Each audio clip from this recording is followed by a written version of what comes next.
వస్త్రాలు ధరించుకున్నాడు. Remove the prison dress. మరి ఆ చెరసాలలో ఉన్నటువంటి వస్త్రాలను తీసేశాడు. And put on the new dress. కొత్త వస్త్రాలను ధరించాడు. And my prayer for you this afternoon. ఈ యొక్క మధ్యాహ్న కాల సమయంలో నా ప్రార్థన ఏంటంటే, that any prison dress that the devil has put on you. నీ జీవితంలో ఏ విధమైనటువంటి చెరసాల సంబంధమైనటువంటి వస్త్రాలను కలిగి ఉన్నావేమో, any dress of disgrace. నీ జీవితంలో ఉన్నటువంటి ఆ చెరసాలకు సంబంధించిన వస్త్రాలు జీవితంలో ఉన్నాయేమో, any dress that when people look at you they start laughing at you. నీ జీవితంలో ఏ పరిస్థితుల్లో అటువంటి వస్త్రాలు కలిగి ఉన్నావేమో, oh, this afternoon by the power of the name of Jesus, దేవుని అలాంటి చెరసాల వస్త్రాలను తీసివేయును కాక.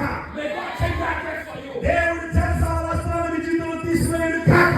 May God change that dress for you. దేవుడు మీ వస్త్రములను మార్చును కాక. Why should God change the dress for you? ఎందుకు దేవుడు వస్త్రాలు మారుస్తాడు? Because God has prophesied. ఎందుకంటే దేవుడు ప్రవచనం చెప్పి ఉన్నాడు.